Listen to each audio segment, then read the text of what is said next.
Hi everyone, this is Nima and Devani from the Nima Kadem Group. Welcome back to our episode of Condo Corner, where we will compare numbers and prices in micro markets for Q2 2021.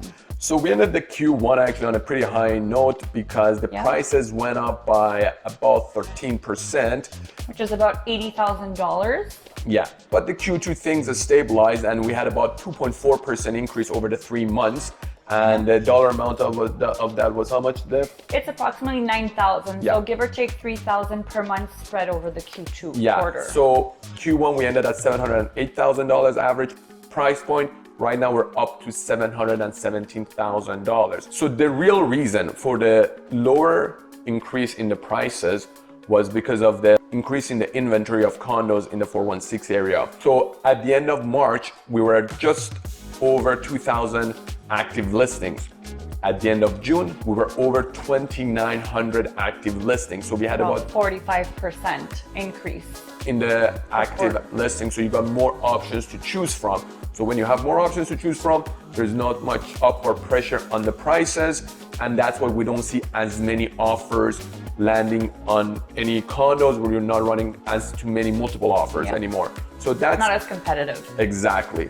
And again, in terms of months of inventory, that a lot of especially agents like to hear that, we were about 0.77 months of inventory. That means less than 1 month of inventory at the end of March. Right now, that has doubled. We're almost at 1.5 months of inventory for condos. So Nima, what does that mean exactly, months of inventory? So month of inventory means if there is no more condos getting listed at the end of that month, it would take, for example, 0.77 of a month to sell everything that's on the market. So at the end of March, that's how long it would have taken.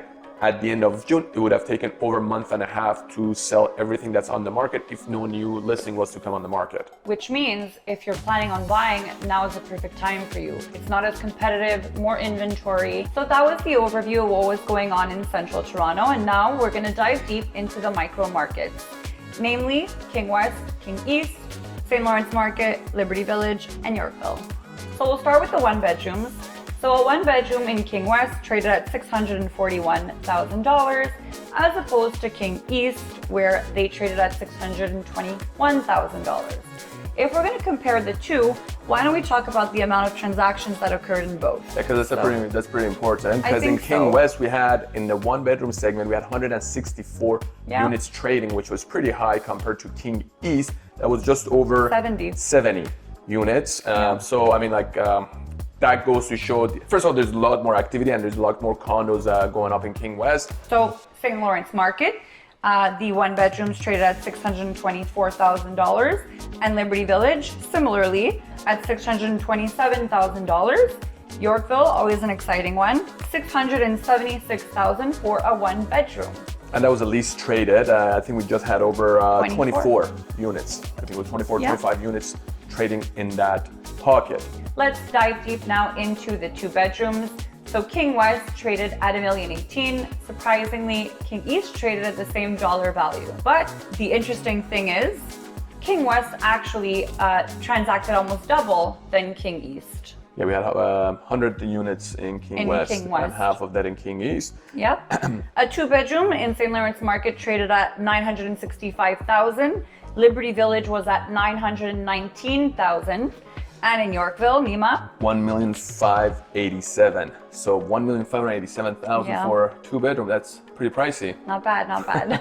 So there's a lot of weight for each actual individual unit. Let's start with King West. So the three bedrooms were traded at $1,858,000, and in King East, $1,433,000. Nima, do you want to take us through the rest? Yeah, so in St. Lawrence Market, the average price was $1,281,000. In Liberty Market, that price falls down to about $1.2 million. And we're gonna go to the most expensive one, Yorkville. And this is quite a jump. Yeah, at $3,120,000. And we had about 3 sales. Yeah. That's amazing. Good for them. Good for them. Our prediction for Q3 is going to be that things are going to be pretty stable. We're not expecting any price fluctuations. Things are going to pretty much be in the single-digit price increases. Nothing too drastic. Yeah, and for those purchasing, it's a great time to purchase. The inventory is much higher than what it used to be at the beginning of the year. All-time low mortgage rates as well. Take advantage of that. Yeah, and you can go about the process much more relaxed because a lot more condos are out there without any set offer presentation dates. So you can take your time, do your research, do your inspection, whatever you like to do, and purchase what you're really looking for. That concludes our Condo Corner episode for Q2. Thanks for watching. We'll see you again in October for Q3 recap. And if you have any questions regarding your own condo, reach out to us and we'll be happy to answer your questions. Have a great day.